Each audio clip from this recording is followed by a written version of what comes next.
नमस्कार, माझं नाव कमलेश भगत आहे.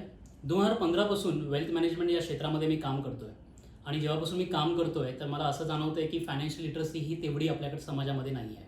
इंडियामध्ये हे प्रमाण 20% आहे. त्याचबरोबर UK, सिंगापूर आणि US मध्ये हे प्रमाण पॉप्युलेशनच्या मोर दॅन 50% आहे. तर त्याच अनुषंगाने मी आज एक नॉलेज सिरीज सुरू करत आहे इंडस्ट्री एक्सपर्ट बरोबर. या नॉलेज सिरीजमध्ये आपण फायनान्शियल लिटरसी क्रिएट करायचा प्रयत्न करणार आहोत आणि आज पहिले गेस्ट आपल्या पहिल्या एपिसोडचे आहे अतुल भोळे सर. अतुल भोळे सर 2016 पासून DSP म्युच्युअल फंडाबरोबर असोसिएटेड आहे. त्याच्या आधी टाटा AMC बरोबर त्यांनी काम केलेलं आहे. 2006 मध्ये त्यांनी जॉईन केलेली आहे टाटा AMC आणि त्याचबरोबर त्यांचं क्वालिफिकेशन हे MMS फायनान्स आहे. जमनालाल बजाज म्हणून त्यांनी केलेलं आहे आणि त्यांचं CA पण ते आहे. तर त्यांच्यापेक्षा चांगला एक्सपर्ट हा पहिल्या एपिसोडमध्ये असू शकत नाही. तर खूप खूप धन्यवाद सर की तुम्ही आम्हाला टाईम दिला. त्याचबरोबर DSP म्युच्युअल फंडांचे पण खूप खूप धन्यवाद, त्यांनी आम्हाला टाईम दिलेला आहे. तर आपण काही डिस्कशन करणार आहोत. आजचा जो टॉपिक आहे एपिसोडचा तो म्युच्युअल फंड आहे. तर म्युच्युअल फंडामध्ये घराघरामध्ये म्युच्युअल फंड पोचलेला आहे, पण त्याच्या टेक्निकल गोष्टी किंवा म्युच्युअल फंड किती सेफ आहेत किंवा कारण बरेचसे मिसकन्सेप्शन हे म्युच्युअल फंडाबरोबर आहे. तर हे दूर करायचा प्रयत्न या एपिसोडमध्ये मी करणार आहे. तर अतुल सरांबरोबर हा आपण क्वेश्चन सेशन सुरू करूया. तर सर, मी बऱ्याचशा क्लायंटबरोबर बोलतो तर त्यांचे कॉमन क्वेश्चन असतात की अरे म्युच्युअल फंड बंद पडला का, तर काय होणार, म्युच्युअल फंडमध्ये पैसे झिरो झाले तर काय होऊ शकतं, किंवा म्युच्युअल फंडची इन्व्हेस्टमेंट ही कुठे जाते. तर म्युच्युअल फंड हा घराघरामध्ये पोचलेला शब्द आहे, पण त्याचबरोबर त्यांची मिसकन्सेप्शन पण आहे. तर जेवढं जे प्रमाण असलं पाहिजे म्युच्युअल फंडामध्ये तेवढं ते इन्व्हेस्टमेंटचं प्रमाण नाही आहे. आणि मराठी माणूस तर हा पहिल्यापासून मार्केटपासून लांब राहिलेला आहे. त्याला तर हा सट्टाच वाटतो, त्याला गॅम्बलिंग वाटतं. तर मला आपला पहिला प्रश्न असा असणार आहे की आपण सेव्हिंग आणि इन्व्हेस्टमेंट ही का केली पाहिजे, त्याचे फायदे तुम्ही आम्हाला सांगितले पाहिजे. सगळ्यात आधी कमलेश, तुमचं अभिनंदन हा उपक्रम चालू केल्याबद्दल. आपल्या समाजामध्ये किंवा पर्टिक्युलरली मराठी माणसांमध्ये शेअर मार्केटबद्दल भरपूर कुतूहल असतं, बट तुम्ही जसं बोललात म्हणजे लोक घाबरतात अजूनही शेअर मार्केटमध्ये इन्व्हेस्ट करायचा. त्याच्यामुळे सगळ्यात आधी तुमचं धन्यवाद. आणि कमिंग टू दिस सेव्हिंग्ज आणि इन्व्हेस्टमेंट, प्रत्येक माणसाला सेव्हिंग हे करायलाच पाहिजे, कारण एक शॉर्ट टर्ममध्ये सेव्हिंग्स कामा येतात. जशी काही इमर्जन्सी असली, मेडिकल किंवा दुसरी काही इमर्जन्सी असली तेव्हा सेव्हिंग कामाला येतात. आणि ते सेव्हिंग आपण लॉंग टर्म इन्व्हेस्टमेंटमध्ये जेव्हा इन्व्हेस्ट करतो ते इन्व्हेस्टमेंट आपले प्रायमरीली दोन प्रकारे उपयोग येतात. आपल्याला सगळ्यांना माहिती आहे की महागाई खूप जास्त आहे, पर्टिक्युलरली मेडिकल आणि एज्युकेशन ह्या दोन सेक्टर्समध्ये महागाई खूप जास्त आहे. बरोबर. जर आपण सेव्ह केलं आणि ते चांगल्या प्रकारे इन्व्हेस्ट केला तर हे जे मेडिकल आणि एज्युकेशन एक्सपेन्स जे लॉंग टर्ममध्ये येतात, प्रत्येकाला येऊ शकतात, ते चांगल्या प्रकारे टॅकल केले जाऊ शकतात बाय सेव्हिंग्ज अँड इन्व्हेस्टमेंट. त्याच्यामुळे savings and investment are very important. I think आपण पास्ट, प्रेझेंट आणि फ्युचरमध्ये जगतो. पास्ट होऊन गेलेला असतो, प्रेझेंटसाठी आपल्याला खर्च करावा लागतो, पण फ्युचरसाठी आपल्याला सेव्हिंग करायलाच पाहिजे आणि ते चांगल्या प्रकारे इन्व्हेस्ट करायला पाहिजे. अगदी बरोबर. त्याच्यामुळे हे दोघी गोष्टी भरपूर इम्पॉर्टंट आहे मला वाटतं, आणि कोणीच त्याला इग्नोर करू शकत नाही. बरोबर आहे, बरोबर आहे. सर, म्युच्युअल फंड कसा मॅनेज केला जातो आणि म्युच्युअल फंडचे टाईप कोणते आहेत आणि फंड मॅनेजरचा त्यामध्ये काय रोल असतो, तर त्याच्यावर तुम्ही एक व्ह्यू तुम्ही शेअर करू शकता का? म्युच्युअल फंड म्हणजे बेसिकली एक पूल्ड इन्व्हेस्टमेंट असतं किंवा कलेक्टिव्ह इन्व्हेस्टमेंट स्कीम ज्याला आपण म्हणू शकतो, असं एक प्रकारचं इन्व्हेस्टमेंट व्हेकल आहे mutual fund. And it is very heavily regulated in India, particularly across the world it is very heavily regulated. आपल्याकडे securities and exchange board of India आहे, त्यांनी खूप चांगल्या प्रकारे हे जे व्हेकल आहे हे चांगल्या प्रकारे रेग्युलेट आणि डेव्हलप केलं आहे मार्केट. त्याच्यामुळे यात पूर्ण लॉस होण्याच्या दृष्टीने किंवा काही फ्रॉड होतं असा प्रकार इथं नाही आहे. मार्केट रिलेटेड रिस्क ऑब्व्हियसली इथेही असणारच. मार्केट रिलेटेड रिस्क, जसं शेअर मार्केट वर जातं खाली येऊ शकतं, त्या रिस्क आहे. पण पूर्ण पैसे घेऊन कोणी पळून जातात, जसे आपण काही कलेक्टिव्ह इन्व्हेस्टमेंट जसे चीट फंड किंवा त्या प्रकारच्या रिस्क म्युच्युअल फंडमध्ये अजिबात नाही आहे. म्युच्युअल फंडचे 3 प्रकार ब्रॉडली आहेत. एक डेट म्युच्युअल फंड असतात जे फिक्स इन्कम सिक्युरिटीजमध्ये इन्व्हेस्ट करतात. दुसरं आहेत की जे इक्विटी मार्केटमध्ये इन्व्हेस्ट करतात. आणि तिसरं आता निघालंय मल्टी ॲसेट्स म्युच्युअल फंड, जे कमोडिटीज, इक्विटी मार्केट किंवा डेट असे 4 प्रकारच्या ॲसेट क्लासमध्ये इन्व्हेस्ट करतात. तर प्रायमरली हे 3 प्रकारचे इन्व्हेस्टमेंट ऑप्शन्स म्युच्युअल फंडच्या थ्रू अवेलेबल आहेत. आणि त्याचबरोबर कोणत्या समजा म्युच्युअल फंड बघा, प्रत्येक असेट क्लासला रिस्क आणि रिटर्न हा 2 पॅरामीटर असतात. तर म्युच्युअल फंडचे रिटर्न्स हे सगळ्यांनी बघितलेले आहेत आणि त्यांनी काही अनुभवले पण आहे. पण म्युच्युअल फंडाच्या बाबतीत जर रिस्क हा पॅरामीटरवर जर आपण बोलायला गेलो तर कोणत्या रिस्क आहेत ज्या इन्व्हेस्टरने जाणून घेतल्या पाहिजे आणि त्यानंतर त्यामध्ये इन्व्हेस्टमेंट केली पाहिजे?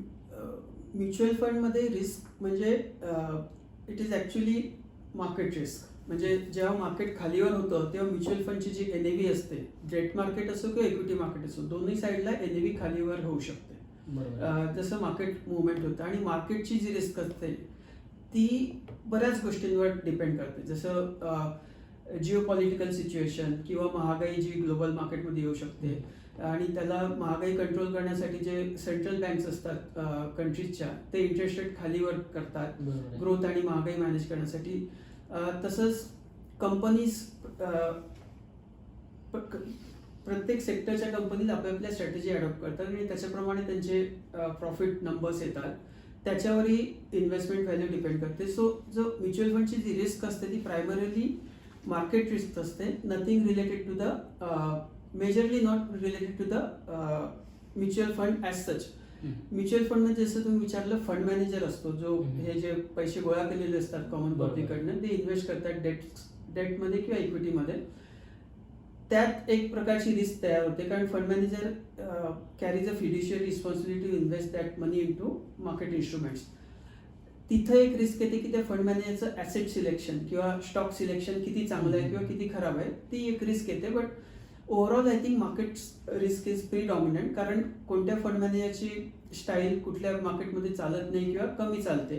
पण over a period of time 3, 5, 10 वर्ष जो म्युच्युअल फंड इन्व्हेस्टरसाठी एक आयडियल इन्व्हेस्टमेंट फ्रेमवर्क आहे, त्यात the stock selection risk or the style risk mostly are taken care of. म्हणजे जरी कुठल्या फंड मॅनेजरला एक पर्टिक्युलर प्रकारचे स्टॉक्स आवडत असणं आणि कुठल्या मार्केटमध्ये ते चालत नाही, पण ते market cycle changes in 3-5 years and he will gain come back.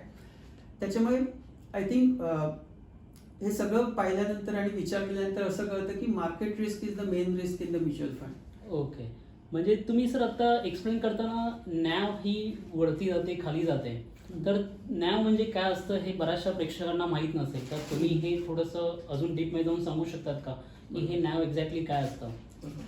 So NAV म्हणजे net asset value of that fund, आणि ती दर दिवशी कॅल्क्युलेट होते for the all mutual funds. NAV म्हणजे काय की आपण इन्व्हेस्टर्सकडनं पैसे घेतो आणि ते पैसे म्हणजे and the number of investors can be very large. कोणी म्हणजे ॲक्च्युली 1000 रुपयापासून 10 कोटी 100 कोटीपर्यंत एक इन्व्हेस्टर टाकू शकतो. आणि हे सगळे पैसे पूल झाल्यानंतर फंड मॅनेजर ते पैसे व्हेरियस मार्केट इन्स्ट्रुमेंटमध्ये इन्व्हेस्ट करतो. जसं debt fund manager debt instrument जसं गव्हर्नमेंट सिक्युरिटीज असतात किंवा कॉर्पोरेट बॉन्ड्समध्ये इन्व्हेस्ट करतो. आणि एक equity fund manager he will invest in बऱ्याचशा कंपन्यांच्या शेअर्समध्ये. बरोबर आहे. आणि हे शेअर्सची आणि हे डेट इन्स्ट्रुमेंटची प्राइस दर दिवशी खालीवर होत राहते. बरोबर आहे. म्युच्युअल फंड मॅनेजरने ज्या इन्स्ट्रुमेंटमध्ये इन्व्हेस्ट केलं असेल त्या दिवसाच्या एंडची प्राइस जी असेल आणि त्याची जी क्वांटिटी असेल ते सगळं कॅल्क्युलेट करून दर दिवसाची नॅव कॅल्क्युलेट होते. आणि दर दिवसाची जी नॅव होते त्या नॅववर नवीन इन्व्हेस्टर इन्व्हेस्ट करत असतो. बरोबर आहे, बरोबर आहे. आता फायनान्शियल गोल्स हे प्रत्येकाचे असले पाहिजे, कारण की फायनान्शियल गोल्स हा फायनान्शियल प्लॅनिंगचा महत्त्वाचा टप्पा आहे. तर फायनान्शियल गोल्समध्ये कॉमन फायनान्शियल गोल्स मी बघतोय रिटायरमेंट प्लॅनिंग असतात आणि फायनान्शियल फ्रीडम हा जो ट्रेंडिंग शब्द आहे, मी जेव्हा जस्ट गुगलवर टाकलं होतं तर फायनान्शियल फ्रीडम आणि रिटायरमेंट प्लॅनिंग हा खूप ट्रेंडिंग शब्द आहे. तर रिटायरमेंट प्लॅनिंग आणि फायनान्शियल फ्रीडम बद्दल तुम्ही काय आम्हाला सांगू शकतात?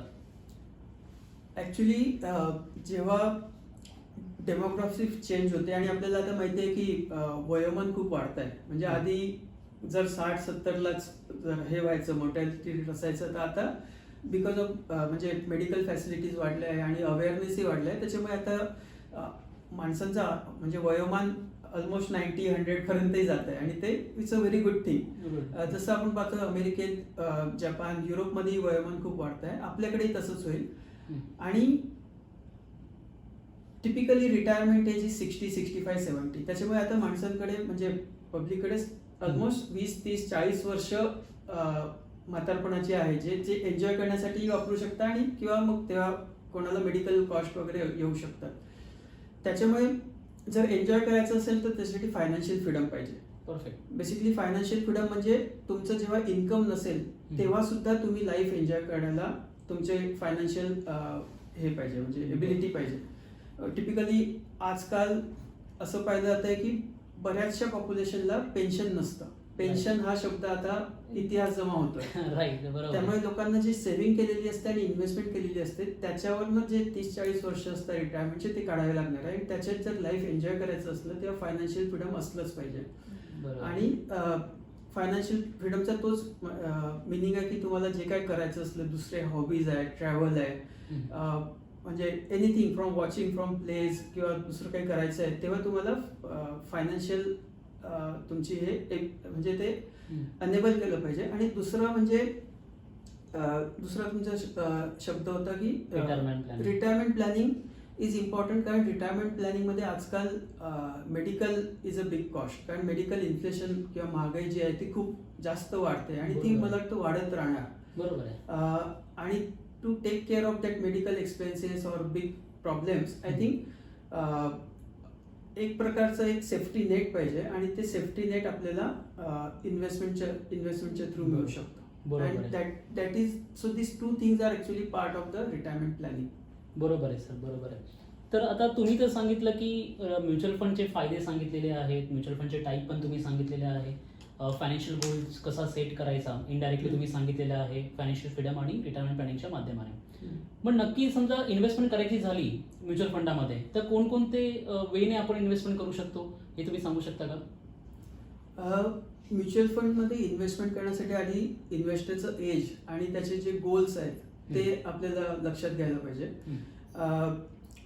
तर जे एज असतं बेसिकली इन्व्हेस्टर अर्ली एजमध्ये असेल किंवा 30-40 वर्षाचा असेल तर he can invest long term for long term. आणि मग तेव्हा जेव्हा तुम्ही लॉंग टर्म इन्व्हेस्टमेंट करायची असते पर्टिक्युलरली फॉर होम बाईंग जे 10-15 वर्षानंतर घेऊ शकतो किंवा त्यांचे चिल्ड्रन्सचे जे एज्युकेशन घेऊ शकतं 15 वर्षानंतर आणि त्याच्यानंतर रिटायरमेंट प्लॅनिंग, बरोबर हे सगळं यंग इन्व्हेस्टरला लक्षात घ्यावं लागतं.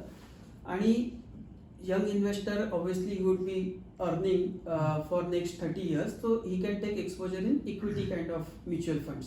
ओके.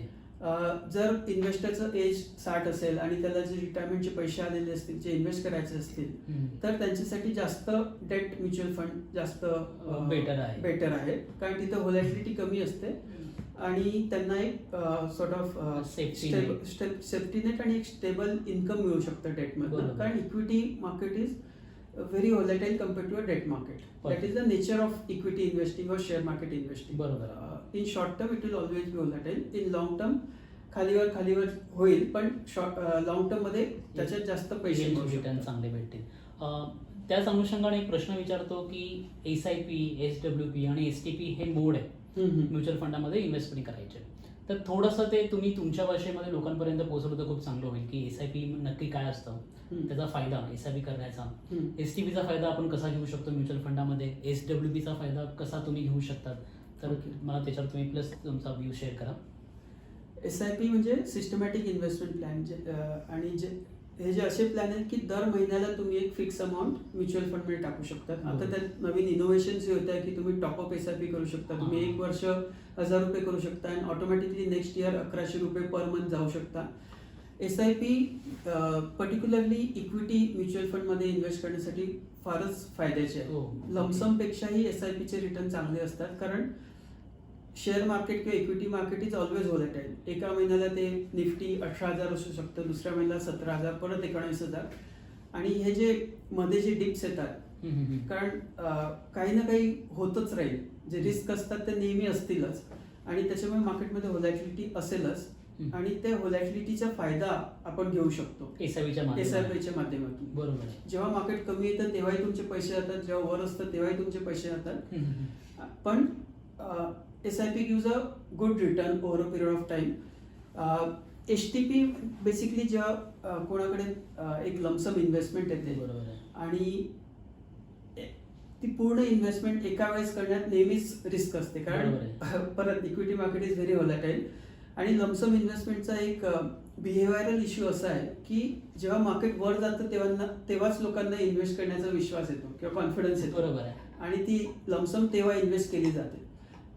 हे ॲक्च्युली नको व्हायला असं, पण त्याचं म्हणजे to take care of this behaviour aspect म्हणजे जी मानसिकता असते मार्केट वर गेल्याने इन्व्हेस्ट करायची जे मानसिकता असते त्याचं काळजी घेण्यासाठी HTP चांगली आहे. म्हणजे जेव्हा तुमच्याकडे लमसम येतात तेव्हा तुम्ही तुमच्या ॲडवायझरला विचारून डिसाईड करू शकता की पुढच्या 3 महिन्यात किंवा 6 महिन्यात सिस्टमॅटिक ट्रान्सफर जी असते बँकेतनं म्युच्युअल फंडमध्ये डायरेक्ट होईल.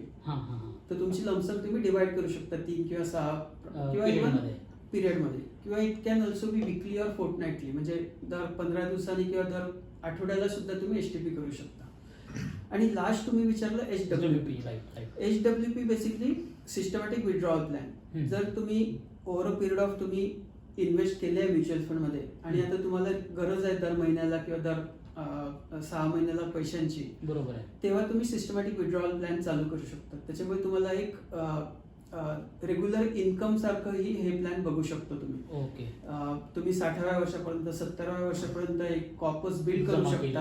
आणि आता तुम्ही रिटायर झाले आणि तुम्हाला तर दर 8 महिन्याला पैसे लागतील तेव्हा तुम्ही HWP चालू करून तुमच्या इन्कमची काळजी तरतूद करू शकतो. राईट. तो म्हणजे तुम्ही आपण असं बोलू शकतो की रिटायरमेंट प्लॅनिंगसाठी ज्यांची गरज आहे, जेव्हा काहीतरी पैसे माझ्या घरामध्ये आले पाहिजे जेणेकरून माझे जे डेली नीड्स आहेत ते टेकन केअर झाले पाहिजे, तर HWP त्यांच्यासाठी आपण सजेस्ट हे नक्की करू शकतो. नेक्स्ट प्रश्न माझा असा आहे की म्युच्युअल फंड इंडस्ट्री 2016 पासून किंवा मी 10 वर्षाचा जर आलेख बघितला म्युच्युअल फंड इंडस्ट्रीचा, ती खूप इव्हॉल्विंग होत चाललेली आहे. तर त्याच्याबद्दल तुमचं काय मत आहे किंवा इन फ्युचर ही इंडस्ट्री कुठे स्टँड करणार आहे आणि त्याचा सामान्य माणसांना काय फायदा होणार आहे, याच्यावर तुमचा काय व्ह्यू आहे सर? सो इव्हॉल्वमेंटचे 2 ॲस्पेक्ट आहेत. कुठल्याही सेक्टरची किंवा इंडस्ट्रीचे जे इव्हॉल्व होतं ते 2 ॲस्पेक्ट आहे. वन इज रेग्युलेशन किंवा safety of that vehicle, investment vehicle. मला वाटतं Indian mutual fund industry almost पूर्ण प्रकारे डेव्हलप झाली in terms of safety and regulations. आणि आपले regulations are actually in many cases are better than the develop market किंवा US UK पेक्षाही आपले रेग्युलेशन किंवा जे एक्सपेन्स रेशो असतो जे म्युच्युअल फंड घेतात इन्व्हेस्टरकडनं तेही ऑलमोस्ट लोएस्ट लेवलला आहे इंडियामध्ये. म्युच्युअल फंडमध्ये बेसिकली काय की आपण लोकांकडनं पैसे घेतो आणि एक एक्सपर्ट ॲडवाइस असतो फंड मॅनेजर्स आणि अॅनालिस्ट टीमचा to invest that money in to mutual fund. आणि त्याच्यासाठी mutual fund basically expense ratio charge करतात. तेही आपल्याकडे ऑलमोस्ट म्हणजे सगळ्यात खालच्या लेवलचे एक्सपेन्स रेशो आहे compare to the world.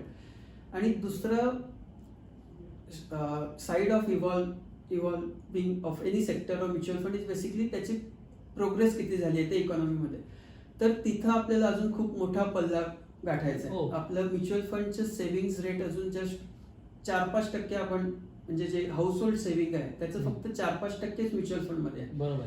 Large part of the household saving in India is basically in to real estate, gold किंवा फिक्स डिपॉझिटमध्ये. बरोबर. आणि आता जस्ट जसं तुम्ही बोलले 2015-16 पासून आपण ऍक्च्युली पाहतोय की डेव्हलप झाले आणि लोकांची एबिलिटी, अंडरस्टँडिंग किंवा appetite to invest in mutual fund has started to go up. Okay. जर तुम्ही पाहिलं प्रत्येक डेव्हलप मार्केट किंवा प्रत्येक इकॉनॉमीची एक म्हणजे स्टेज येते की जिथं म्युच्युअल फंड किंवा शेअर मार्केट इन्व्हेस्टिंग पिकअप होतं. जसं अमेरिकेमध्ये US मध्ये 1960, 70, 80चं जे दशकं होती 3 तेव्हा एक particular level of income, particular level of अंडरस्टँडिंगला सडनली म्युच्युअल फंड और share market investing picks up. Okay. आणि आय थिंक आपण ऑलमोस्ट 40-50 वर्ष लॅग नंतर त्या स्टेजला आता पोहोचलो आहे जिथं आपली एबिलिटी, अंडरस्टँडिंग हे वाढलेलं आहे. आणि जे आपण बघतोय की दर महिन्याला आता ऑलमोस्ट 14-15 हजार कोटी सिस्टमॅटिक इन्व्हेस्टमेंट प्लॅन्सच्या थ्रू म्युच्युअल फंडमध्ये येत आहेत. आय थिंक ही एक सुरुवात आहे आणि हे जे मोमेंटम आहे किंवा जे आता गती आली आहे ती मला वाटतं कंटिन्यू राहील आणि म्युच्युअल फंडची साईज इंडियामध्ये वाढतच जाईल. म्हणजे इनडायरेक्टली मी असं बोलू शकतो की किंवा आपण असं कंक्लूड करू शकतो की लॉंग वे टू गो आहे म्युच्युअल फंड इंडस्ट्रीला इंडियामध्ये. लॉंग वे टू गो आहे. आणि दुसरं असं की this is the almost the only way to take care of long term investment और जी महागाई आहे पर्टिक्युलरली मेडिकल आणि एज्युकेशन मध्ये जी महागाई होते ती बीट करण्यासाठी share market investing is very important. कारण लॉंग पिरियडमध्ये जसे 20-30-50 वर्षामध्ये ग्लोबली अँड इंडियामध्ये हे प्रूव्ह झालंय की शेअर मार्केटचे रिटर्न हे गोल्ड किंवा रिअल इस्टेट किंवा फिक्स्ड डिपॉझिट पेक्षा खूपच म्हणजे चांगले असतात. बरोबर आहे. आणि त्याच्यामुळेच महागाई आपण बीट करू शकतो. त्याच अनुषंगाने अजून एक प्रश्न मी तुम्हाला विचारतो की जसं तुम्ही आता रिअल इस्टेट, गोल्ड आणि म्युच्युअल फंडचं एक इनडायरेक्ट कम्पॅरिझन केलेलं आहे, तर समजा कोण नौका इन्व्हेस्टमेंट करणारा माणूस असेल, त्याच्याकडे हे जर 3 ऑप्शन असतील इन्व्हेस्टमेंट करण्याचे, रिअल इस्टेट असेल, गोल्ड असेल तर म्युच्युअल फंड, तर तुम्ही म्युच्युअल फंडलाच त्याला ॲडवाईस करणार आहे इन्व्हेस्टमेंट करण्यासाठी? नाही, असं नाही आहे. कारण सगळीकडे आपण बॅलन्स अप्रोच ठेवला पाहिजे. ऍक्च्युली आता आपल्याकडे म्युच्युअल फंडचं इन्व्हेस्टमेंटचं प्रमाणच खूप कमी आहे, त्याच्यामुळे ते प्रमाण वाढवलं पाहिजे. पण वाढवलं पाहिजे याचा अर्थ असा नाही की पूर्ण 100% यायला, कारण इथं रिस्क आहे. ओके, ती आपण इग्नोर नाही करू शकत कम्पेअर टू रिअल इस्टेट किंवा गोल्ड. पण इथं रिस्कचं प्रमाण जास्त आहे. ह्या मार्केटचा फायदा असा आहे की आपल्याला लिक्विडिटी खूप इथं अवेलेबल आहे. कारण रिअल इस्टेटमध्ये कोणाकडे असली रिअल इस्टेट इन्व्हेस्टमेंट पण तिथं प्राइस डिस्कवरी होत नाही. तुमच्याकडे ऍसेट आहे पण त्याची व्हॅल्यू तुम्ही विकायला काढल्यानंतरच कळते आणि तेही त्याला 6 महिने 12 महिने लागू शकतात. त्याच्यामुळे मला वाटतं बॅलन्स अप्रोच असला पाहिजे. आणि हे जे प्रमाण असतं की किती कुठे इन्व्हेस्ट करायचे, त्याच्यात 2 ऍस्पेक्ट इम्पॉर्टंट असतात की इन्व्हेस्टरचं एज किती आहे आणि त्याचं रिस्क ॲपेटाईट किती आहे. बरोबर, महत्त्वाचं. आणि त्याच्याशिवाय आपण हे प्रमाण ठरवू शकत नाही. बरोबर आहे, बरोबर आहे. आणि म्युच्युअल फंडामध्ये काही प्लॅन्स हे डिव्हिडंड पण डिस्ट्रीब्यूट करतात, तर ते कसं मॅनेज केलं जातं? म्हणजे कॅपिटल गेन जो होतो म्युच्युअल फंडामध्ये, तुम्ही जे स्टॉक्सचं जे चर्निंग करता त्यामध्ये कॅपिटल गेन हा डेफिनेटली तुम्हाला होत असेल आणि डिव्हिडंड पण तुम्हाला त्या कंपन्यांचं अंडरलाईन असेटचं जे तुम्हाला डिव्हिडंड वगैरे भेटत असेल, तर ते तुम्ही कसं मॅनेज करतात? किंवा त्याचा तुमचा म्हणजे त्या बाबतीत जर इन्व्हेस्टरला जाणून घ्यायचं असेल तर ते तुम्ही कसं मॅनेज करतात त्या गोष्टी? तर हे जे डिव्हिडंड पेआउट्स होतात म्युच्युअल फंडमधनं, स्कीम्समधनं, त्याच्यासाठी सेबीचे स्ट्रिक्ट गाईडलाईन्स आहे की हे जे डिव्हिडंड आहे त्याला आता ICW म्हणतात, इन्कम डिस्ट्रीब्युशन प्लॅन्स वगैरे. ते फक्त जे प्रॉफिट बुक केलेलं आहे किंवा इन्कम जनरेट झालेलं आहे स्कीममध्ये त्याच्यातनंच ते डिव्हिडंड किंवा इन्कम डिस्ट्रीब्युशन करू शकतो आपण. ओके, म्हणजे मी आणि जे इन्कम जनरेशन किंवा जे होतं जसं तुम्ही बोललं ते आयदर जे आपल्याला इंटरेस्ट मिळतं, जे सिक्युरिटी असतील जे इन्व्हेस्ट केलेलं तिथनं जे इंटरेस्ट मिळतो किंवा डिव्हिडंड मिळतो, किंवा तिसरा प्रकार आहे की जिथं आपण प्रॉफिट बुक करतो, त्यातमधनंच आपण इन्कम डिस्ट्रीब्युशन करू शकतो. डिव्हिडंड इन शॉर्ट आपण इन्व्हेस्टरला देऊ शकतो. आता एक कॉमन क्वेश्चन मला काय येतो माझ्या बऱ्याचशा मित्रांकडून, इन्व्हेस्टरकडून, की अरे मार्केट तर आता ऑल टाइम हायला आहे, आता जर मी इन्व्हेस्टमेंट केल्यानंतर मला रिटर्न्स चांगले भेटतील का? तर तुम्ही या पॉइंटला म्हणजे या प्रश्नाला कसं तुम्ही उत्तर देऊ शकता? ऍक्च्युली मार्केट पीकला आहे किंवा बॉटमला आहे हे खूपच म्हणजे फिलॉसॉफिकल काइंड ऑफ हे क्वेश्चन आन्सर होतात. कारण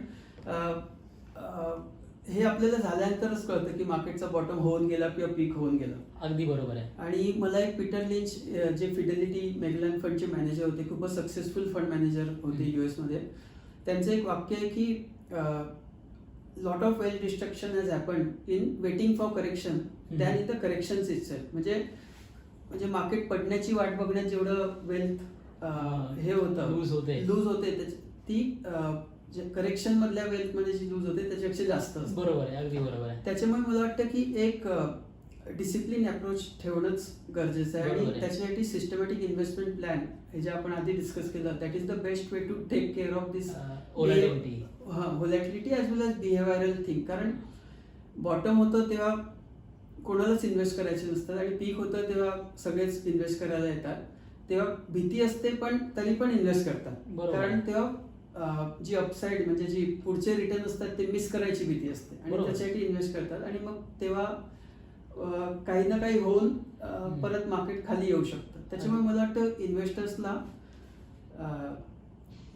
बिहेवियरल डिसिप्लिन ठेवणं खूप गरजेचं आहे. त्याच्यात ग्रीड अँड फिअर मॅनेज करणं हे खूप गरजेचं आहे. आणि त्याच्यामुळे मला वाटतं हे बॉटम किंवा पीक प्रेडिक्ट करण्यापेक्षा आपलं बिहेवियर मॅनेज करणं जास्त गरजेचं बरोबर, आहे. अगदी बरोबर आहे सर, अगदी बरोबर आहे.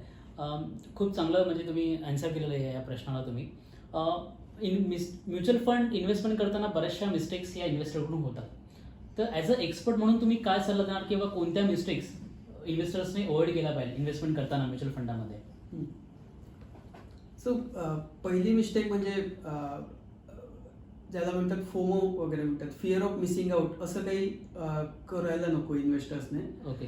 जर मार्केट वर जात आहे आणि मिस आउट नको व्हायला म्हणून इन्व्हेस्ट करणं, दॅट इज भरभरून नॉट पैसे युअर टाकणे. राईट. हां. म्हणजे ग्रीड नको त्या इन्व्हेस्टमेंटमध्ये. तुमचं स्वतःचं प्लॅनिंग पाहिजे, तुम्ही किती लॉस घेऊ शकता अगदी हे बरोबर. सगळं बघून इन्व्हेस्ट करायला पाहिजे.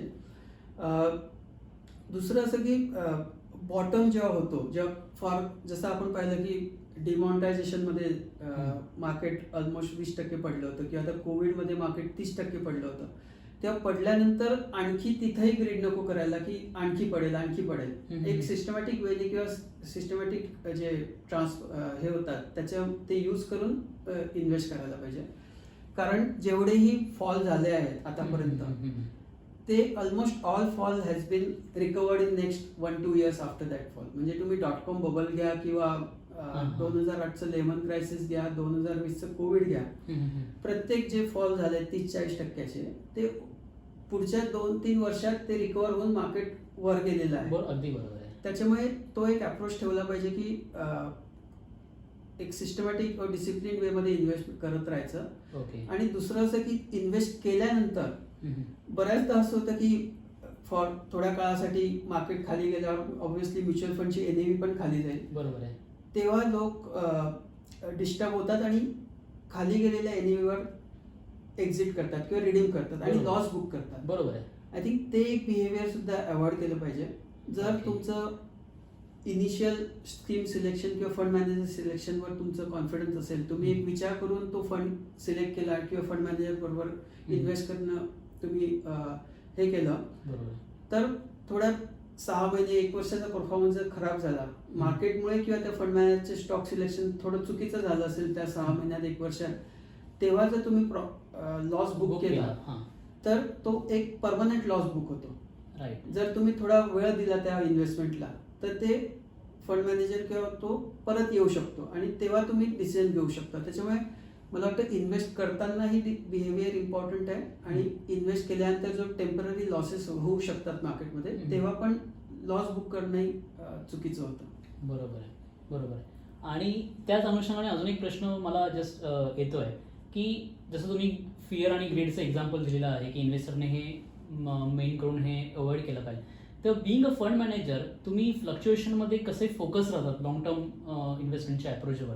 तर त्याचं गायडन्स जर लोकांना भेटलं तर खूप चांगलं होईल की तुम्ही बिईंग अ फंड मॅनेजर तुम्ही कसे स्टे फोकस राहता तुमच्या लॉंग टर्म अप्रोचवर? बेसिकली एक एक्सपिरियन्स असतो प्रत्येकाला, जो एक्सपिरियन्स बिल्ड होत राहतो. आमच्याकडनंही भरपूर चुका होतात जेव्हा आम्ही स्टॉक्समध्ये इन्व्हेस्ट करतो, पण एक्सपिरियन्समधनं एक चांगली लर्निंग येते आणि ऑब्व्हियसली दुसरे इन्व्हेस्टर्सचे जे एक्सपिरियन्स असतात, मोठे इन्व्हेस्टर्स, त्यांचे जे अनुभव असतात, बऱ्याच पुस्तकांमधून त्यांनी ते लिहून ठेवले, त्याच्यावर एक थोडं लॉंग टर्म ओरिएंटेशन येतं. आणि जर आपलं कंपनी सिलेक्शन चांगलं आहे, आधी जर तुम्ही काय घेता हे तुम्हाला माहिती आहे, याच्यावर तुमचा पूर्ण कॉन्फिडन्स आहे, तुम्ही स्टडी केलेला आहे, तो स्टडी खूप म्हणजे हेल्प करतो even in terms of volatility. किंवा कुठला स्टॉक तुम्ही 100 रुपयाला घेतला आणि तो 80 गेला, पण 100 रुपयाला इन्व्हेस्ट करताना तुम्ही डिटेल स्टडी केलाय, तर तो स्टडी तुम्हाला खूप मदत करतो टू स्टे फोकस आणि स्टे इन्व्हेस्टेड. राईट.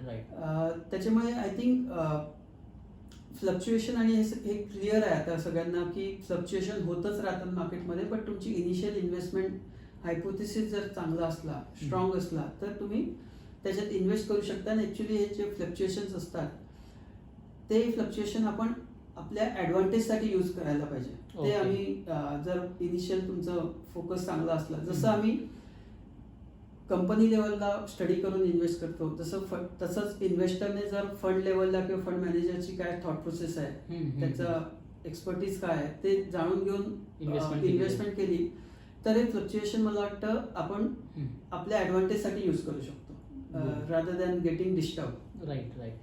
आणि इन्व्हेस्टमेंट करताना म्युच्युअल फंडमध्ये केली पाहिजे याच्यावर तर आपण डिस्कस होता खूप सारं केलेलं आहे. पण तुमचं मत काय की म्युच्युअल फंडमध्ये इन्व्हेस्टमेंट करणं हा वेल्थ क्रिएशनचा जर्नी असू शकते का, की वेल्थ क्रिएट चांगली होऊ शकते का म्युच्युअल फंडामध्ये? वेल्थ क्रिएट कर जसं म्हणजे काय म्हणतात ते परमार्थ अचीव्ह करण्याचे खूप हे आहेत, वेज आहेत. तसं वेल्थ क्रिएट करण्याची भरपूर वेज आहेत. इंडिव्हिज्युअल इन्व्हेस्टर जर त्याला वेळ आहे आणि त्याच्याकडे एक्सपर्टीज आहे to invest directly in to stocks, ते पण करू शकता. पण जनरली जे म्हणजे ज्यांचं फायनान्स बॅकग्राऊंड नाही किंवा जे दुसऱ्या फील्डमध्ये काम करतात आणि नंतर investment is the second thing, त्यांच्यासाठी एवढं डिटेल स्टडी करणं शक्य होत नाही. आणि हे जे पूल्ड व्हेकल असतात म्युच्युअल फंड वगैरे, तिथं सगळ्या म्युच्युअल फंडकडे डिफाईन प्रोसेसेस असतात जे इन्व्हेस्टमेंटसाठी फॉलो करतात, एक डिसिप्लिन फॉलो करतात. आणि it is back by analysis, detailed analysis. ते सगळं ना it's add lot of value to the investment in long term. त्याच्यामुळे मला वाटतं एक सगळ्या प्रकारची जी रिस्क जे रिटर्न जनरेट होतात त्याच्यावर एक रिस्क असते. बरोबर. मला वाटतं हे जे रिस्क वेल्थ जनरेट होते म्युच्युअल फंडच्या थ्रू, जिथं एक्सपर्ट जे व्हॅल्यू ॲड असते आणि डायव्हर्सिफाईड पोर्टफोलिओ असतात, त्याच्यामुळे रिस्क ॲडजस्टेड रिटर्न किंवा रिस्क ॲडजस्टेड वेल्थ जनरेशन मला वाटतं म्युच्युअल फंडमध्ये चांगल्या प्रकारे होतं कम्पेअर टू एक इंडिव्हिज्युअल इन्व्हेस्टर. म्हणजे स्टडी करून आणि इंडिव्हिज्युअल इन्व्हेस्टर जास्तीत जास्त 10 स्टॉक 20 स्टॉक स्टडी करू शकतो. बरोबर आहे. आणि जर तुमचं कॉन्सन्ट्रेटेड असेल 10-20 स्टॉकमध्ये वेल्थ, तर ऑब्व्हियसली रिस्क जास्त आहे. बरोबर आहे. त्याच्यामुळे मला वाटतं फक्त वेल्थ क्रिएशन बघण्यापेक्षा रिस्क ॲडजस्टेड वेल्थ क्रिएशन जर बघायचं असेल तर मला वाटतं म्युच्युअल फंड नक्कीच खूप व्हॅल्यू ॲड करतात. ओके नाही. आणि सर नेक्स्ट क्वेश्चन असा आहे की मार्केट आपण जे आता डिस्कस केलेलं तर इथून पुढे मार्केटचा आउटलुक काय असणार आहे? आणि तुम्ही जर एक 10 वर्षाच्या अनुषंगाने बघितलं तर इंडियन मार्केटवर सगळे बुलिश आहेत. तुमचं मत त्यावर काय? 10 वर्षाचा व्ह्यू घेतला तर ऑब्व्हियसली म्हणजे जे आपलं फ्युचर आहे इंडियाचं हे खूपच ब्राईट आहे. आणि त्याच्यासाठी म्हणजे असं नाही की आपण बायस आहे म्हणून प्रत्येक आपल्या कंट्रीबद्दल चांगलंच विचार करेल. बट जर तुम्ही मागच्या अशा 100-200 वर्षाच्या हिस्ट्रीचा अभ्यास केला तर प्रत्येक एक खंड किंवा कंट्रीची एक वेळ येते इकॉनॉमीची. जसं सगळ्यात आधी युरोपने चांगलं केलं 19व्या सेंचुरीत. मग US इकॉनॉमीने चांगलं करायला चालू केलं. जपानने 30-40 वर्षामध्ये जर वर्ल्ड वॉर नंतर ते पिकअप. मागची 20-25 वर्ष चायनाने खूप चांगलं केलं. आणि प्रत्येक ठिकाणी एक कॉमन थ्रेड होता की त्या कंट्रीची डेमोग्राफिक म्हणजे वयोमान किती होतं. जेव्हा त्या कंट्रीची मेजर पॉप्युलेशन 20 ते 60 वर्षाच्या मध्ये असते त्या कंट्रीची इकॉनॉमिक प्रॉस्पेरिटी खूप चांगली असते. आता आपण बघतोय की युरोपचं वयोमान म्हणजे जे डेमोग्राफिक आहे ते ओल्ड आहे. जपानमध्येही ॲव्हरेज सरासरी आयुष्यमान म्हणजे ऑलमोस्ट 60-70च्या मध्ये आहे. US मध्ये येते. पण India is in a very sweet spot in terms of demographics. आणि जे जिओपॉलिटिकल सिच्युएशन आहे त्याच्यामुळेही India is in the sweet spot. कारण जे डेव्हलप मार्केट आहे युरोप किंवा US ते चायनाकडे भरपूर म्हणजे सस्पिशनच्या नजरेने बघते. त्याच्यामुळे भरपूर बिझनेस इंडियाकडे यायला सुरुवात झाली आहे. आणि आपल्या गव्हर्नमेंटने जे काय केलं आहे लास्ट म्हणजे 10 वर्षात टॅक्स कलेक्शन खूप वाढले आहे. महागाई किंवा जे आपलं फॉरेक्स आहे म्हणजे रुपी ते खूप चांगल्या प्रकारे मेंटेन झालेलं आहे, खूप स्टेबल आहे. आपलं नॉमिनल GDP ग्रोथ सगळ्यात जास्त आहे. म्हणजे ऑलमोस्ट एवढ्या मोठ्या स्केलच्या इकॉनॉमीमध्ये सगळ्यात जास्त नॉमिनल GDP ग्रोथ आहे. त्याच्यामुळे मला वाटतं पुढचे 5-10 वर्ष इंडियासाठी खूप चांगले असतील. आणि जेव्हा मॅक्रो इकॉनॉमिक स्टेबिलिटी असते आणि ग्रोथ असते that is a very good period for many businesses to do well. खूप बिझनेसेस चालू करता येतात. नवीन नवीन सेक्टर्स येतात. जसं आपण मागच्या 10 वर्षात बघितलं की लाईफ इन्शुरन्स आणि जनरल इन्शुरन्स सडनली ग्रो झाले. खूप सारे नवीन सेक्टर जसं मागच्या 10 वर्ष आधी एकच सपोज फुटवेअर किंवा चप्पलची कंपनी आहे, आपल्याकडे 5-10 फुटवेअर किंवा चप्पलच्या कंपन्या आल्या आहेत. जसं जसं म्हणजे स्पेंडिंग पॉवर वाढेल आणि स्टेबिलिटी असेल तेव्हा नवीन नवीन ॲस्पिरेशन येतील, तेव्हा नवीन नवीन कंपन्याही येतील. त्याच्यामुळे मला वाटतं पुढचे 10-20 वर्ष इंडियासाठी खूप चांगले असतील आणि इक्विटी मार्केटसाठी चांगले असतील. आणि दुसरा ॲस्पेक्ट आपण जो डिस्कस केला की लोकांची प्रोपेन्सिटी ऑर म्हणजे ability to invest in mutual funds or share market is also going up. त्याच्यामुळे आपल्याकडे चांगल्या कंपन्या आणि ग्रोथही होईल आणि दुसऱ्या साईडला मार्केटमध्ये इन्व्हेस्टमेंटही येतील. त्याच्यामुळे मला वाटतं इंडियन इक्विटी मार्केटसाठी पुढचे 10 वर्ष खूप चांगले असतील. त्या 10 वर्षामध्ये ऑब्व्हियसली कधी कधी पीक होतील आणि कधी बॉटम होतील. बरोबर आहे. पण आपण पुढचे 10-15 वर्ष बघितले तर मला वाटतं खूप ब्राईट फ्युचर आहे इंडियाचं. आणि मराठी माणसाचा एक कॉमन क्वेश्चन आहे की मी माझ्या नातेवाईकांशी बोलतो, माझ्या मित्रांशी बोलतो आणि इन्व्हेस्टरशी सरळ सरळ मला कधी कधी बोलतात की अरे स्टॉक मार्केट म्हणजे सट्टा आहे, गॅमलिंग आहे. तर त्याच्यावर तुमचं मत काय आहे? मला वाटतं जर रिटेल इन्व्हेस्टरचं बिहेवियर बघितलं बऱ्याचदा तर तिथं सट्टा किंवा गॅमलिंग असू शकतं. कारण विदाऊट म्हणजे doing in depth study, meeting management वगैरे ते इन्व्हेस्ट करतात. कारण तो स्टॉक वर जातोय म्हणून इन्व्हेस्ट करतात आणि तिथंच प्रॉब्लेम होतो. बरोबर. त्याच्यामुळे आय थिंक इंडिव्हिज्युअल लेवलवर बघितलं तर म्हणजे वन कॅन से की तिथं सट्टा किंवा स्पेक्युलेशन म्हणू शकतो त्याला. That falls in the ambit of speculation. But जेव्हा म्युच्युअल फंड इन्व्हेस्टमेंट करतो, जे फंड मॅनेजर्स किंवा अॅनलिस्ट करतात ते मोस्टली एक त्यांचा एक अप्रोच असतो इन्व्हेस्ट करायचा. दे विल मीट मॅनेजमेंट, कंपनीचा बिझनेस स्टडी करतील, मागच्या 5-10 वर्षाचा, पुढचे 2-3 वर्षाचे प्रोजेक्शन करतील आणि हे सगळं करून ते इन्व्हेस्टमेंट करतात. त्याच्यामुळे I think that is a proper investment आणि सट्टा नसतो त्यात. बरोबर. आणि जर आपण बघितलं मागच्या 10-15-20 वर्षाचं जर ॲटलिस्ट इंडियामध्ये 50-60 कंपन्या अशा आहेत की त्यांनी खूप चांगल्या प्रकारे वेल्थ क्रिएट केली आहे. बरोबर आहे. आणि अशाच कंपन्यांमध्ये इन्व्हेस्ट करण्याचा फंड मॅनेजरचा हे असतो. त्याच्यामुळे मला वाटतं हा एक सट्टा नाही आहे. जी व्होलॅटिलिटी इनहेरंट असते मार्केटमध्ये त्याच्यामुळे मग लोकांना भीती वाटते. पण इट इज म्हणजे हे सट्टा नाही आहे, it's a proper investment vehicle आहे. राईट. सर, तुम्ही खूप साऱ्या प्रश्नांची उत्तरं एकदम सिंपल भाषेमध्ये तुम्ही आम्हाला सांगितलेली आहे. आणि मी एक गोष्ट अशी सांगेल की सरांचा हा पहिला मराठीमध्ये इंटरव्ह्यू आहे. आणि जेव्हा त्यांना मी विचारलं तर त्यांनी 1 मिनिटात हा विचार न करता त्यांनी मला होकार दिलेला. तर मला त्यांच्यासाठी मला पुन्हा एकदा त्यांना धन्यवाद म्हणायचं आहे का तुम्ही मला वेळ दिला. आणि आय होप की याच्या पुढे पण तुम्ही मला काही डाऊट असेल किंवा काही मराठी माणसांना काही पोचायचं असेल फायनान्शियल लिटरसीच्या प्रोग्रामच्या थ्रू तुम्ही नक्की मदत करणार. धन्यवाद. धन्यवाद.